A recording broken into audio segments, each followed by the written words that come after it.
લઈ લે આપણી પૂરી તૈયારી છે કે આવનાર સમયમાં તમારો સામાન પેક કરી લેજો. અમારું માન પર ખાખરાળા પળાહા બગડિયા દેપરા બધું જાગી ગયું છે.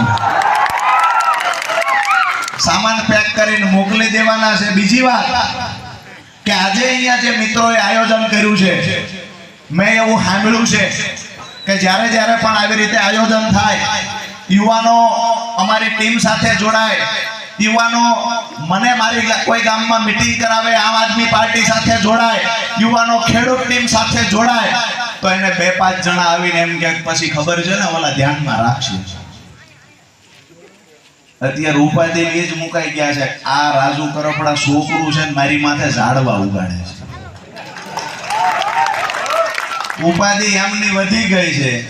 અને છતાંય આપણા ગામડામાં રહેલા લોકોને આપણે કહીએ છીએ કે આપણી ગામડાની માતાઓ બહેનો દિવસ રાત મહેનત કરે, આપણે ભાઈઓ દિવસ રાત મહેનત કરીએ, અને છતાંય આપણે દેણામાં બહાર નીકળતા નથી. ઓલા બૂટ ચપ્પલ જેવી રીતે પોલિશ કરતા હોય એવી હાલતમાં જીવતા એ આજ કરોડો રૂપિયા ફરે છે. આ ક્યાંથી આવ્યા પૈસા? દરેક ગામડાની અંદરથી એમની ટકાવારી શું કામ ફિક્સ કરવામાં આવે છે? કેમ અધિકારીઓ એની ચાપલુસી કરે છે? પાછા 2-4 જણા હોય કે એમને તો સીધો અમિતભાઈ સારે સંબંધ છે. બોલતા નહીં કિશોરભાઈ, અમિતભાઈ મેં સાંભળેલી વાત છે કે અમિતભાઈ જ્યારે વોન્ટેડ હતા ત્યારે એ કે આમની વાડીએ રોકાતા.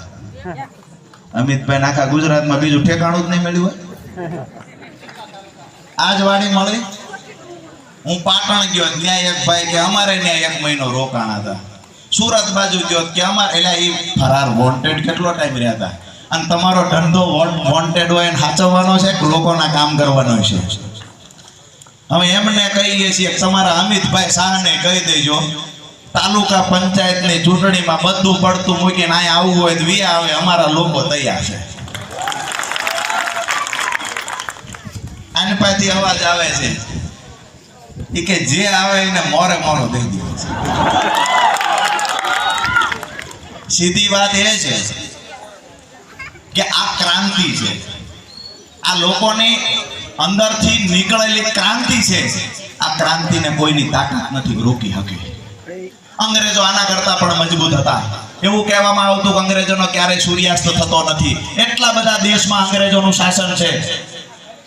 4 હવે જો ના જામો પીડ્યો છે, ભલે ઠરી જાય, મૂકી દો ઘડીક વાર.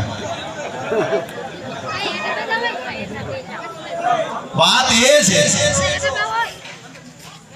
કે અહીંયા